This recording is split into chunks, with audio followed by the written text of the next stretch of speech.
Let's do it. We need to get that microphone for next week.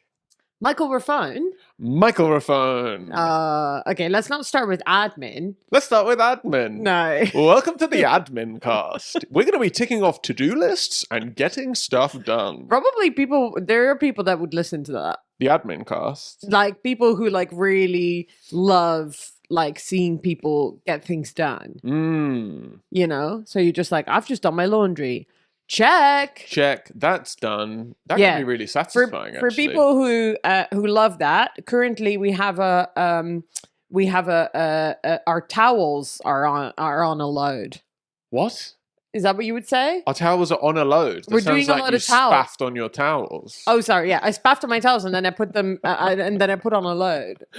Well, our towels are on top. If our towels were on a load, that means that we spaffed on the floor and then hit it with some towels, which is real teenage boy behavior. Whichever way you put it, they're in the laundry machine.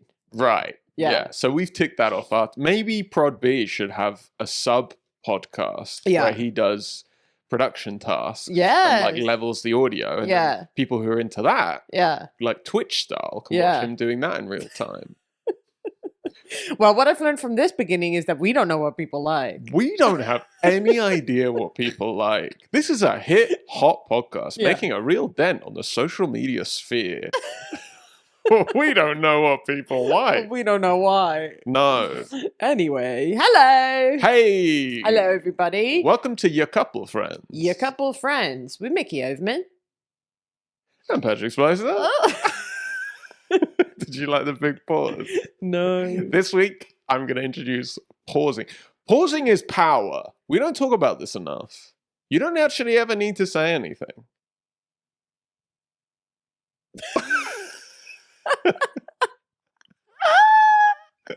See? We got a nice big laugh out. Just a nice pause. I don't think I felt very powerful during You looked like Boudica. I don't think I looked like Boudica. I think that's what Boudica did. Before she would attack the Romans, she would just stand in front of them and be like, and another thing, Caesar. And another thing. No, don't interrupt the pause. She's what? There's no power if there's no pause. Well, I'm not Boudica. I have both of my breasts. Slam. Did she have her breast removed? I just know that my friends are Keyworth in their show. They read out a letter that they got from a family friend, and in that letter, that family friend said, "Did you know that Queen Boudica had one of her breasts removed so she could something to do with the bow and arrow string, and then tits getting in the way, one tit getting in the way." Yeah. Wow, that's is that true, Prod B? It's probably an urban legend, but it's pretty. Prod B, check that for us. Whoa, he's already straight on it. It's not true. It's conflated with ancient Greek myths about the Amazons, women warriors of the steppe, who supposedly remove one breast to better use a bow. That is cool, though. Even if it wasn't Boudica, I do think that is a cool thing to do. Yeah. That's a rad thing to do. I think that's real rad. What could I have a testicle removed well, to help with that wouldn't improve anything. Would that help anything? No, I think that would hurt. I think that probably... Do you think you'd feel less balanced? With one removed? Yeah. Do you think your testicles are what's keeping you upright? You'd have to have one... If I had one really heavy testicle... Yeah. And then you had that... You just let it go. Yeah. Like a hot air balloon when you remove the weights and it just floats. Maybe I'd float away. You might float away. Gravity might actually not be that useful for men if they don't have testicles. Maybe testicles are only things keeping us grounded. Yeah. Because I know, like, obviously there's that thing of like, without your big toe, you wouldn't be very balanced. And what else is a testicle but a big toe in a sack? What else? What else? Ask you. What else? What else? So here's how Boudica would freak out Caesar. Right. He'd go, "You're not coming in, Caesar, but I do have one thing I want to say." Oh, right? The long pause. Caesar's there with his sword like, what? You think? I don't want to attack, but she's going to say something. They don't even speak the same language. How would this have happened? They speak the same love language. One tit. War. One tit. That's Caesar their has love- no tits. That's their love language. Single tit. Yeah. Caesar like one. I mean, these guys were probably. I bet they were like 800 years apart. Caesar and Boudica. Yeah. Yeah, we're this. I don't think anyone's listening to this in a sort of like this is an accurate timeline of the Roman Empire. I think we need to pivot to being a history podcast. We've talked about this before. The emperor was Nero, not Caesar. Prod B, you big nerd. What a dweeb. We were having so What a much fun dweeb. if it was Caesar. Instead, it's just that emperor standing there with a little coffee. Yeah. Oh, Nero. Cafe Nero. That's a joke for people from the UK who That's know a that joke Cafe Nero for people. is a big coffee chain here. And while we're on the topic of coffee chains, people from the UK, did you know that Costa Coffee is owned by Pepsi? Well, that makes a lot of sense. Or Coke. Because their coffee does not taste like coffee. It's disgusting. Yeah. The Costa, Pret a Manger, like all these places, like their coffee is disgusting. It sucks. Yeah. Yeah. There's a very fancy coffee chain here, and I'm a coffee snob, and I do know that. He's but a like, big coffee snob. there's a very fancy coffee or not bakery chain here, but like people go there for coffee. I don't know what you're talking about. Tell me. Gale. Oh, Gale's, the coffee's not good. Gale's, their coffee is so bad. I don't understand how anyone's coffee can be that bad. Just get good beans. It's not that hard. It's beans, you idiots. Beans, okay. you dopes. We were probably about to get a big sponsorship from Gale's, and now they're not going to sponsor us. Lovely bread. Bread's good. Lovely pastries. And I like the decor as well. The ambiance, but the coffee is trash, I and you also should all do like something the about ambiance in Cafe Nero as well. They have big, comfy armchairs. that. Yeah. Costa feels like when you go on a. When you go on like This is an anti-Costa podcast. Fuck Costa. When you go on like a ferry. Yeah. And there'd be like a weird cafe there. Yeah. How often have you been on a ferry in your life, do you think? More than a dozen. Well, because Really? across the Irish Sea, you'd get the ferry. Well, sorry. And Patrick is from 100 years ago. Getting the ferry across the Irish Sea. It does if you have a car, we'd be going as a family. Of course, yeah. And it was cheaper. How long is it to cross the Irish Sea? No, I don't think anyone knows. Yeah, I don't think they've been able to figure that out. No, I don't think that's you true, sort of Patrick. just get on. And No. Old friendly Irishman. No. You'll get there when you get there. Where would you cross? I guess like No one knows about that. somewhere in Wales would be my guess. Mm-hmm. Wherever the most westerly port. Not port, but yeah, the most westerly port. This is such a clear indication that you did this as a child, and also that I wasn't involved in the child that you were was the baby boy of the family. Because like, if my youngest sibling, who is a girl, would have like, she would know the answer to this.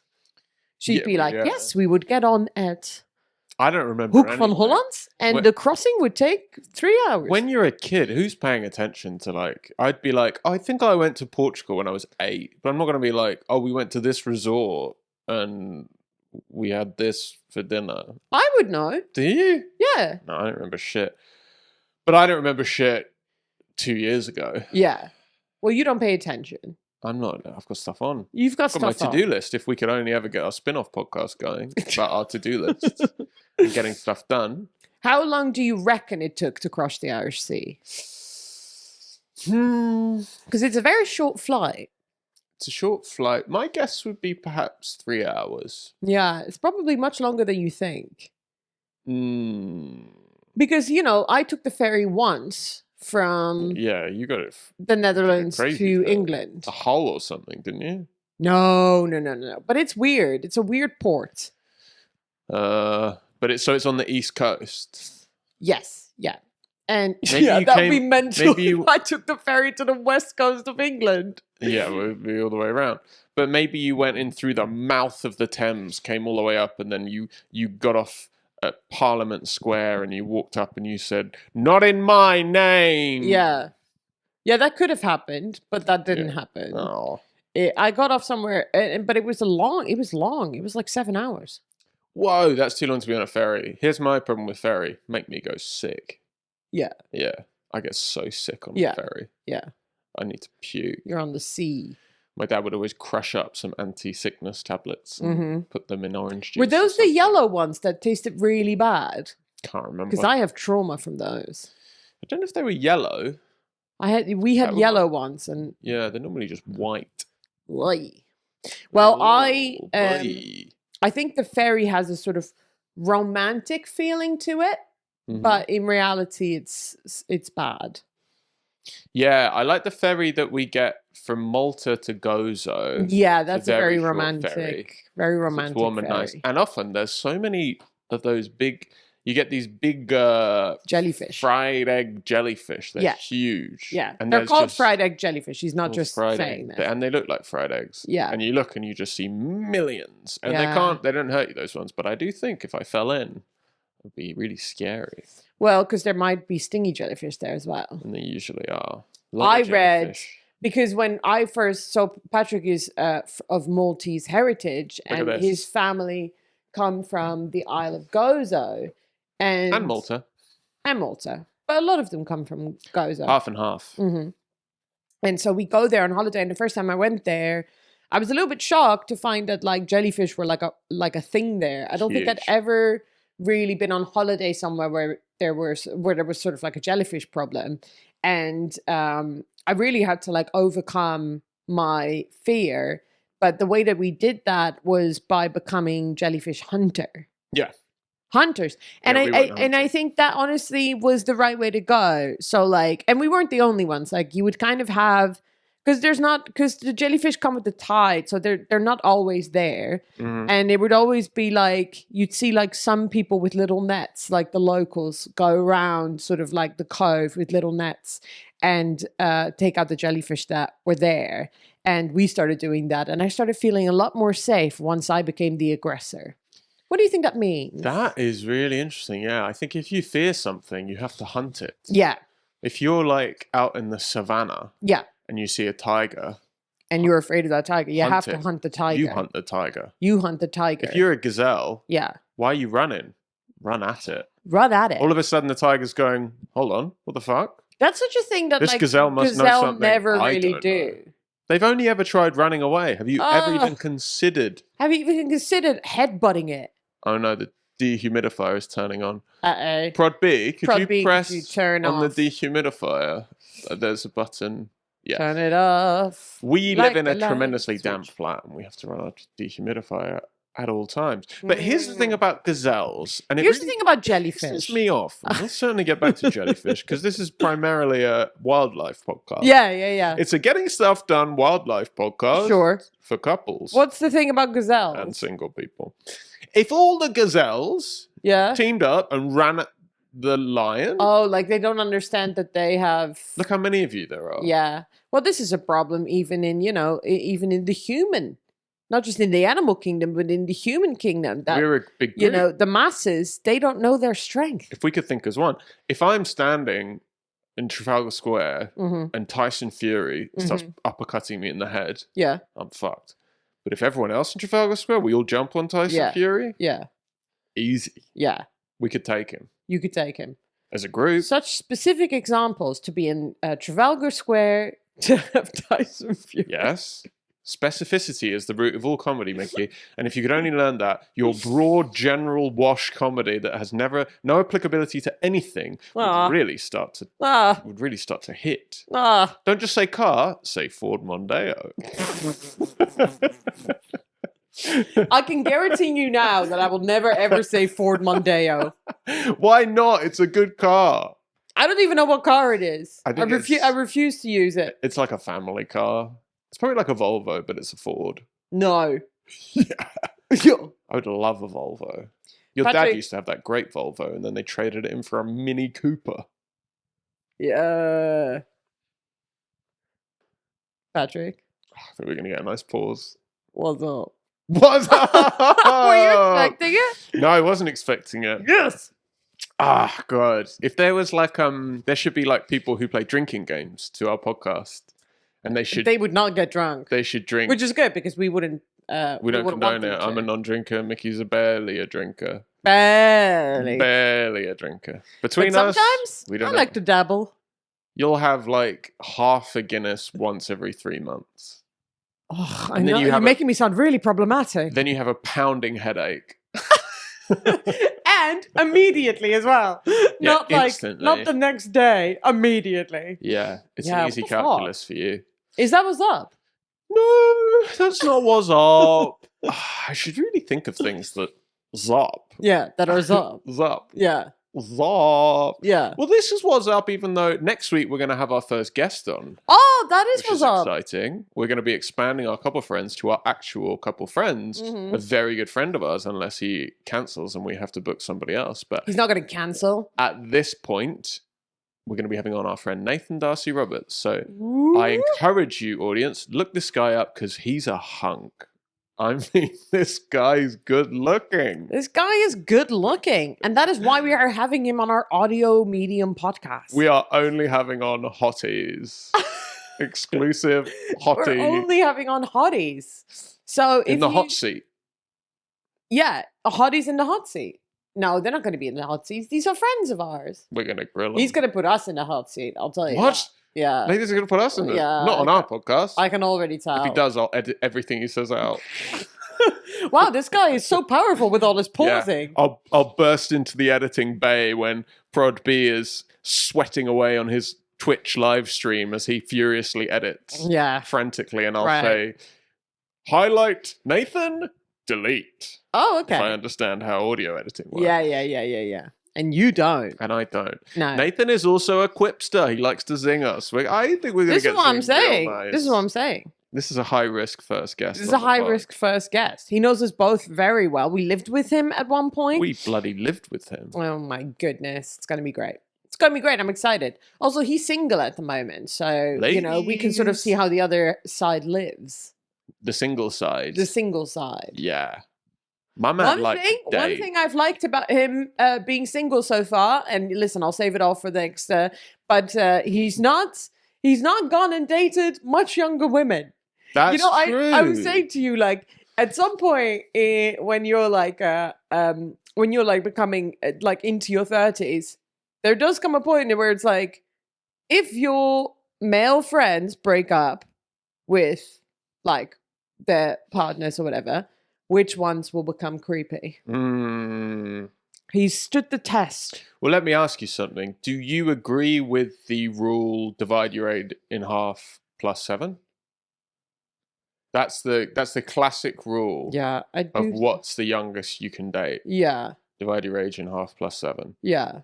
Well, I mean, it's great that some math head put their head to it. Do you think this was a big MIT project? This was a big MIT project. We need a formula that's easy for people to remember how not to be creepy. How young can we fuck? Einstein, put down your algebra. Yeah. Let's crack this. We want to fuck young people, but we don't want to be creepy. Is that formula true for all the ages? That's the beauty of it, yes. No, it's surely not. Well, imagine. Okay, so say half your age plus 7. Say you're 20. Yeah. You can sleep with a 17-year-old. Half your age plus 7. Seems about right. Yeah. Say you're 21. Yeah, let's do every age. Yeah. So, say you're 30. That's a 22-and-a-half-year-old. No? I guess the older, the creepier. The older, the 60, creepier. Yeah, but 60. 37. Oh, yeah, that doesn't hold up as well. 80. 47. 40. But then it becomes, the calculus flips. You're like, what's wrong with a 47-year-old that they want to be fucking an 80-year-old? Well, I guess, I guess the true thing is that a 47-year-old would have, complete autonomy and like I guess they could date an 80-year-old if they wanted to. Yeah, if one of our friends in their mid-30s showed up and they were dating like a 90-year-old woman. Yeah. I'd be like, you're the predator. Oh, yeah. I wouldn't be concerned about her. No. And vice versa. If one of our 90-year-old friends turned 35. If one of our many 90-year-old friends shows up. We should hang out with old bags. How come we don't have any old bag friends? Well, I mean, I guess if one of our 30-something-year-old friends was dating a 90-year-old woman in this case, I'd be like, is she rich? Like, it does seem like a scam. It seems like a terrible scheme, doesn't it? Yeah, it does seem like a scheme. What do you think then is the minimum? What do you think people should use as the guidance on not appear creepy? I guess the +7 rule isn't too bad. I guess the creepy people don't tend to be within those age brackets. You get out the real nasty ones. You get out the real nasty ones. But most of the time, I think it's about status. Status and autonomy. Yeah, I think like a lot of the time, you know, like we were watching the Manosphere documentary. You did, I didn't. Oh no, because I already know. Because I said it was a bit boring. Yeah. Well, but in that, you know, in that documentary, all the women that he speaks to, Louis Theroux, for those of you who haven't seen it, are like the girlfriends or whatever of the horrible misogynist influencers, and the girlfriends, like they won't let them speak, really. Mm-hmm. And it's like, yeah, you don't have any power. You don't have any autonomy. So your age difference would be the last. I mean, I think they're all fine in age-wise. But like, if it was a big age, like that's the last thing I would worry about. Is like, it'd be like, you don't have any status. The worst one for sure was there's this guy... I forget all of their names, and that's good because they don't deserve to be platformed anymore. But shots fired at the Manosphere. Shots fired. We are an anti-Manosphere. Yeah, shocking. But then the guy, he one of the first things he talks to Louis Theroux about is that he's in a one-way monogamous relationship. Wait, so that means he can sleep with anyone, but she can't. That's a big thing. Whoa. He's not the only one in this. And he says it like that's the thing. One-way monogamy. He's like, you're going to come at me. I'll get a lot of flack for this. Right. But he's like, I'm in a one-way monogamous relationship. And then at first he says, you know, he does have... I think he calls her his wife and says like, you know, she has two of his children or whatever. And like Louis Theroux is not allowed to talk to her. But then at one point in the documentary, Louis Theroux is allowed to talk to her. So he like visits her and him obviously at the same time. Like he's not allowed to talk to her without him present. So like he visits her and him at their home, and he asks her about the like one-way monogamy. And she's like, oh, you know, I was lied to a lot in my previous relationships. So I feel like him being honest is like a pro. That's a real... I know. That's a real... You've had to do some mental gymnastics to be like... Thing. Men are just awful to me all the time. So I like that he's just upfront that he's going to be awful to me. And she's like, she used to have like a career. She worked in the hospital. She was an X-ray technician. And she's like, I do miss my job, but we have lanes. And he's like, I don't do diapers. Like, it's very like... And she's like, yeah, that's fine with me. Like, we don't come into each other's lanes. But then the thing where it gets real weird is that he's asking like, are you married? And she's like, yeah. And he's like, well, not for the law. Right. And then just say they're married. Yeah. And so he's like, no. And Louis Theroux is like, why is that? Like the financial side? And he's like, yeah, I guess. And then Louis Theroux is like, but that seems like a really bad deal for you, like to the woman. And she's like, it does feel like a bad deal for me, but I don't feel like I'm in trouble. And I'm like, you don't have any power. All right, I hear what you're saying. So you have children with this man. You have no financial security. You have nothing. Like, that's the only thing that marriage would give you in a toxic relationship like that, is at least some financial security. Yeah. But he hasn't even given her that. Yeah, I mean, I think... I mean, I assumed that these are all pretty bad guys. It'd be pretty weird if Louis Theroux went in and they had a really healthy... loving, if they did, it'd be like, with their one-way monogamy. This documentary.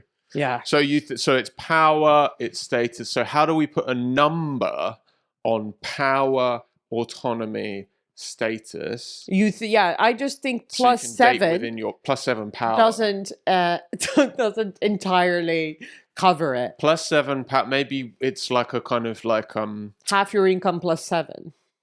Ooh, that's interesting. Yeah, you can't date someone who makes... No, that's not true either. That's okay. So we've ruled that out. So what is that game? With the rolling of the big dice? Stranger Things? Bowling. No, they don't bowl in Stranger Things. Dungeons and Dragons. D&D. So you have your like, I'm a paladin +7 whatever. Yeah. So you can only date someone who has +7 power if you have plus whatever the math. Wow. No, well, we do 32. try and like give people some clear guidelines on like how to deal with like relationships and But stuff. have we ever This broken is not it. Have we ever done that? Have we ever actually given numbers though? Because some people could really benefit. I just from don't. that. That's what I'm saying. I don't think numbers are useful. That's insane. I don't think numbers are a useful metric. In anything. Mickey's anti-numbers. I'm anti-numbers, actually. Age. Do you think there's like say you had a friend who was... I do have a friend, Patrick. Why are you always questioning this? Cast your mind into the imaginary world. More than one friend. If you could believe it. You have a friend. Okay. Imagine that. 35-year-old man. Nice. But really stupid. And they start dating a 20-year-old woman who is incredibly clever. Yeah. Does that change the calculus at all of like, she's not being taken advantage of? I do think that changes the calculus a little bit, yeah. Yeah, so maybe there's extenuating factors of like... But it depends, because this incredibly dumb man, who for some reason I'm friends with, is like he could be, because all these people... Who are you talking about? You're talking about Nathan? No. All these people in the Manosphere documentary, like, they're like really stupid in some ways, but obviously very clever in others. Yeah. So it's like, how are we defining stupid? Do you know what I mean? Or if you were like an expert in like Brazilian jiu-jitsu. Yeah. This is the stupid guy. No.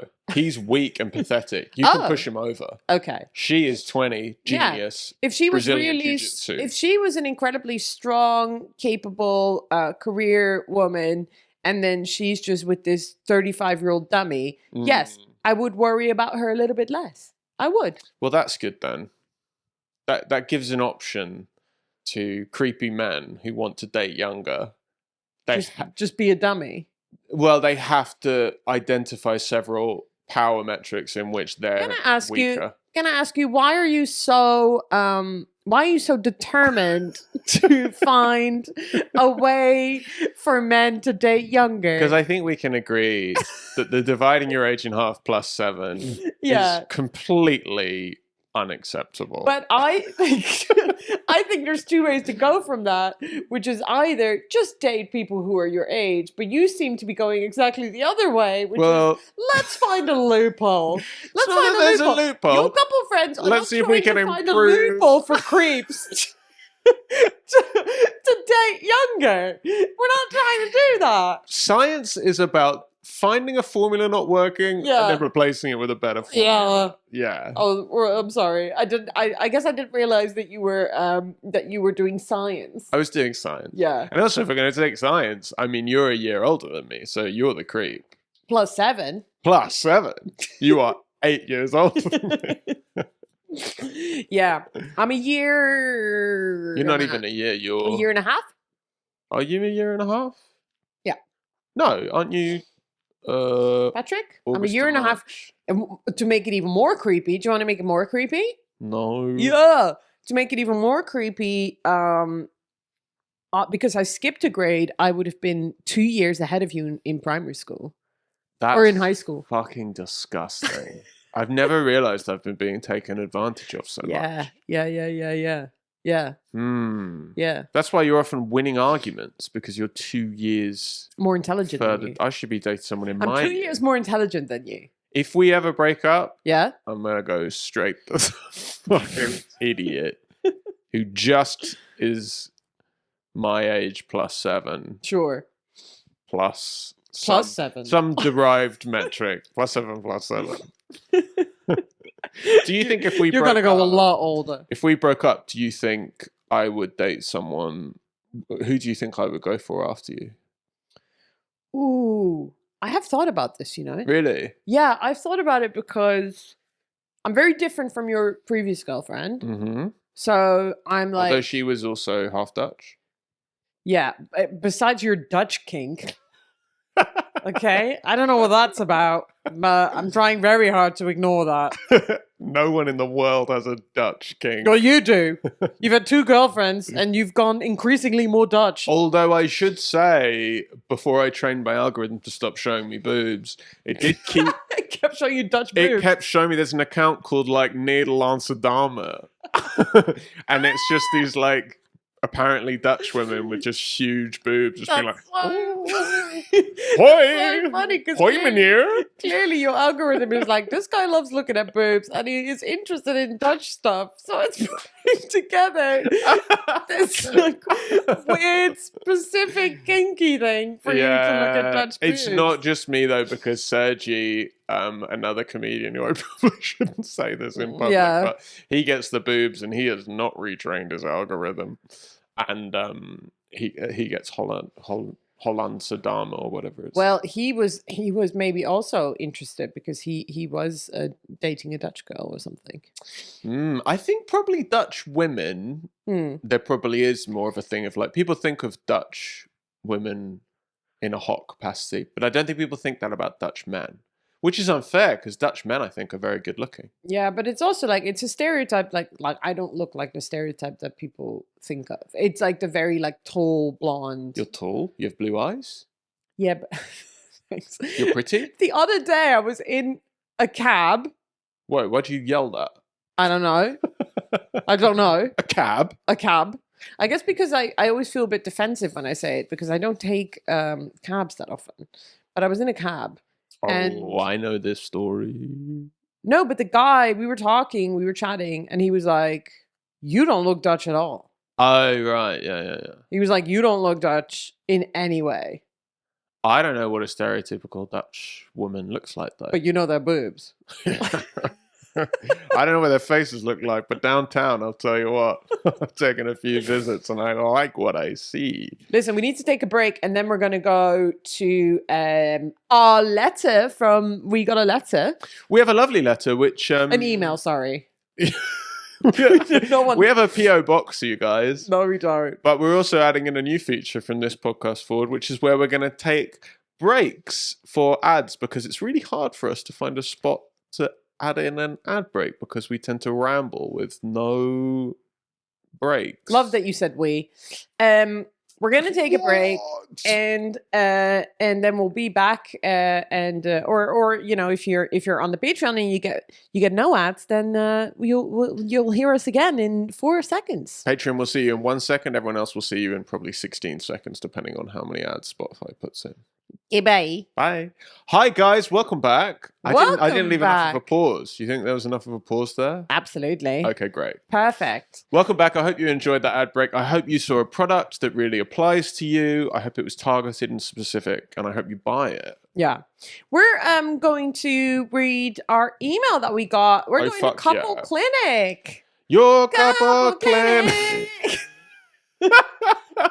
A clinic for couples. A clinic for couples, baby. Oh, I need to activate my sauna account. Okay. Sorry. We're doing admin.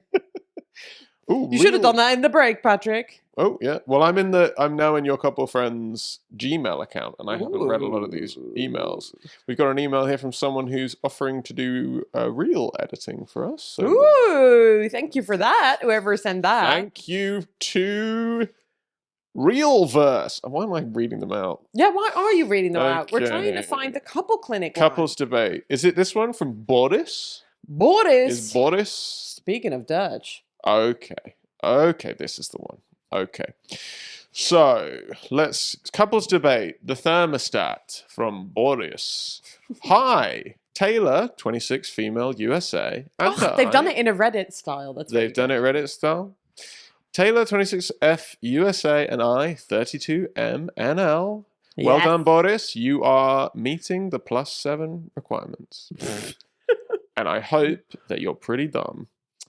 Have a funny debate we would like to share. We often find ourselves in bed at the end of the night.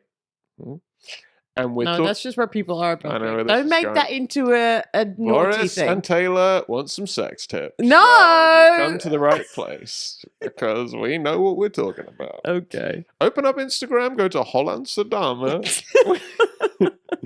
at the end of the night, and we're talking a bit or whatever, and we hear the dripping noise of the heater in the room, reminding me, just me, Boris, that we left the heat. Would Dutch people say Boris? How would they say Boris? Boris. That we left the heat on. Now we have nicely divided the chores in the house. I clean the cat litter, she changes the sheets, etc. We have some jobs that are him jobs and some that are her jobs. Yeah. And some that we share are us jobs. Checks out. Interesting division. That's probably the. We don't have a cat, but I imagine you do the sheets. Would I change the cat litter? Do I do the sheets? Might I inform everybody that if it was Patrick, those sheets would never be cleaned. Yeah, I'm not good on sheets. When I lived alone, I think I would just change them because it just felt wrong that I hadn't. Yeah, so we'll call that about 2 years. The sheets never smell. Now Taylor thinks turning off the thermostat would be a him job. Interesting. This is interesting because this is a me job. I'm usually the one who turns off the thermostat. I turn it off loads. I resent that.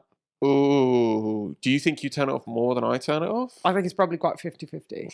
Because quite often I'm the last one in the living room and then I turn it off. I turned it off yesterday. We're going to have to gather data on this.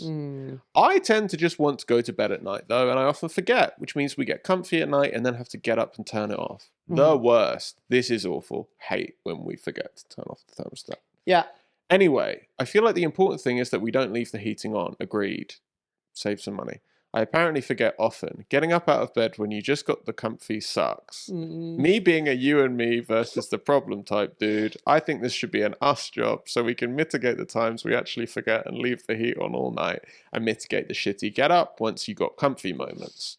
Now, to be completely fair in sketching out this debate, I'm passing the phone to Taylor so she can give her own argument. I want to read out Taylor. Boris and Taylor giving both sides the argument. So far, Boris has really made himself seem very reasonable. Well... And so therefore, I'm interested in Taylor's take. I don't know if Boris... So can I... If I've understood it, Boris is saying at the moment he is allocated the job of turning off the thermostat, he would like to move that from a Boris job to a both of them job. No.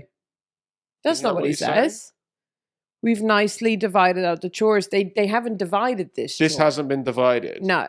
Okay. All right. And he doesn't want it to be a him job? Yeah. Okay. Got it. So now we get Taylor. Hi. Okay, I have a few different arguments to back up why I think my boyfriend Boris should be the one to remember to turn off the heat before bed. Great. I'm listening. 1. I moved into his house where he already had the central heating system set up the way he wanted and he adjusted it as he saw fit. I hardly ever touched it and I've always claimed to not really know how the thermostat works. I like how you said claim. I've always claimed this. Taylor, that undermines slightly. Yeah, if you were on the witness stand being cross-examined. But I've always claimed this, Your Honor. I've always claimed I was not there at the time of the murder. Okay, I have always claimed that. But do you know how it works? Well, I've always claimed I don't. I've always been very convincing when I've said that I wasn't there, and I've always said I wasn't there. Okay. Recently, we got a new thermostat that doesn't work automatically, so it is up to one of us to turn it off before bed. As the one who has always programmed it, I think it should be his job. Right. Quick Boris reaction. I never touched the previous one either. Wait, I'm Boris. Oh, sorry. Okay, Boris. Where are we? Quick Boris Boris reaction. I never touched the previous one either. It was on a timer. Okay. The new one doesn't have a timer feature and requires manual inputs. Why did you get this new one? I'm sorry, that seems to be the biggest problem. 2, it makes so much sense for just one of us to be in charge and just get into the habit of doing it every night. If one person is in charge of turning it off, then we won't run into the situation where we assume the other person did it and then it doesn't happen and one of us has to get out of bed to do it. It'll just be too confusing if we are both in charge of it. Yeah. Then she says, weak argument, to be honest. Or maybe that's Boris. Maybe that's Boris because that's in... Is it in brackets? It's in brackets. Oh, Boris, I love this. You're undermining the witness. 3, My third argument is that at first, Boris had no problem being the one to turn it off at night. Only recently has he started complaining about having to get up to turn it off and takes it out on me when I am tucked in comfy in bed. He has begun literally kicking me out of the bed and stealing all of the blankets until I get up to turn it off. Oh, or Boris. If he gets up, he will turn the bedroom light on so I can't sleep. Boris says... I love how petty Boris is. Boris says, I would use the phrase wrestled out of bed. I totally did steal all the blankets. Ha ha ha ha ha. I love that neither of them are defending themselves really at all. These are the 3 arguments I can think of right now. The heat has always been a him job and it should continue to be so. Okay. Does Boris reply to that or is that the end? Anyway, thanks for reading this. It gave us a good laugh writing this anyway. I mean, they're a bunch of cuties, obviously. First of all, yeah. I mean, Boris and Taylor, great attitude. Great attitude. I love that you're coming at each other with a lot of energy. A lot of energy. Boris kicking, being like, I will do it, but I'm turning the light on so you have to suffer as well. That is just peak relationship pettiness. Now, I don't know how you feel, Patrick, but I'm going to say that I think the Dutch in me is winning out on the You're sort going of with like... Boris. I think because She's going along national lines. I think because Taylor, your argument seems to be sort of like, I just think it should be him. Mm. Whereas like as a firm Dutch person, I think it's just like, I do think things are just, from the baseline, things are just equal. Mm-hmm. So like, I do think that if there's no like obvious reason where like there's a thing that you do at night and then there's a thing he does at night. Mm-hmm. If there's just one thing that needs to be done at night, which is to turn the thermostat off, I do think that is a shared responsibility. I think you need to go Dutch on the thermostat. Gutted to say this, but I couldn't agree more. Oh no, Taylor! I'm sorry. Taylor, I'm afraid. Well, I mean, there's lots of things like. It depends as well how much each of you are doing in your respective areas. But it sounds like everything so far has been very equal. If everything is pretty equal, I mean, I don't think we have anything which is like we have things that we each naturally do more than the other. Like, Patrick is a spreadsheet man. I'm more on top of bills and changing things like that. Yeah. You're more on top of the sheets. You water. I have some bills in my. You have some because I put your email address down. Because Patrick put the email address down. And for some reason, the most recent... So I have the internet. Yeah, you've got the internet. And they sent for some reason, our internet provider recently has gone and been bought out, I guess, by a new company. We were under Talk. They've been bought by Utility Warehouse. Utility Warehouse couldn't be more excited to create this new relationship with us. They are emailing us as if we're old friends. Utility Warehouse has sent me so many emails. Welcome to the family. I receive about 2 to 3 emails from Utility Warehouse a day. Yeah, you get a lot. And there is no unsubscribe button. Of course not. These are Surface announcements. They told us for weeks they were sending a new router. Weeks. And then it arrived and we couldn't even activate it. It wasn't ready to go. Oh my God. It's making me laugh so much. I think I probably receive more emails from this one thing that I'm signed up with than you do for all of the rest of it combined. I don't know. I get an email every month for our parking permit, which is for 12 months. And yet for some reason the council email me every month to be like, your permit's expiring. Patrick, and I'm getting 2 to 3 emails a day. Then they email me again saying your permit is continuing on without me doing anything. But that's just one thing. Okay. I do think Utility Warehouse, in any case. Yeah, we have the other things problem. that we do. I do the plants more. I do more washing. The thing is, a healthy relationship is never one where you're keeping score of who's doing what. Fundamentally. I'm so interested that you say that because at the same time, you're like a metrics guy. I'm a metrics guy, but I think like ultimately you're never going to be able to get the data even enough that you can tell this is correct. Each. And a good relationship is where you're both doing things for each other. Yeah. So really, the ideal situation, Boris and Taylor, is you do it, because you know it would make the other one unhappy to have to do it. And then they realize they don't have to do it. And then they love you more, and then you'll find they might do something for you in return. You do sound like you have a nice relationship, but you are making this one issue into like quite a contentious thing where you end up kicking one out of the bed. I love that he kicks her out of the bed. I know that you love that. I love he kicks her out of the bed. I love he steals the covers. That's I love very he turns funny. the light on. It's very funny.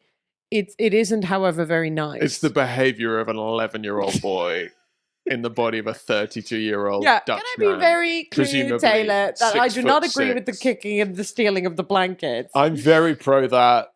I do think that you should share this responsibility, but here's what I think, though. Ooh. Why was your previous thermostat so much better than your current one? And can you get back to one that is on a timer? What is this? What is the bullshit with this new one? Yeah, and did Boris bring in the new timer? Was he responsible for changing the thermostat? Well, clearly it needed to be changed. But why is it changed to something that's worse? That's worse. Also, I do hear a little bit of resentment in Taylor being like, he set it up exactly the way he likes it. Mm-hmm. Taylor, do you not like it? Do you not like it, Taylor? Because Patrick and I, we do have like this thing where we sometimes have a little bit of a like temperature war in the house. Because you like it like a frigidarium. And I like it like the surface of the sun. Patrick likes it quite hot. So I do sometimes turn it down, and then I can see like you walking in and turning it back up. Well, I literally start shivering. You like it at 18. I like it about 18 and a half. I like it. If you weren't here and if money wasn't a concern, okay, I'd probably be running it like 22 all the time. What? But I've been doing 19 if I'm being stingy. Yeah, that's too hot for me. 22 is insane. 22 is nice. 20 in fact, is too hot. When I briefly lived with my dad.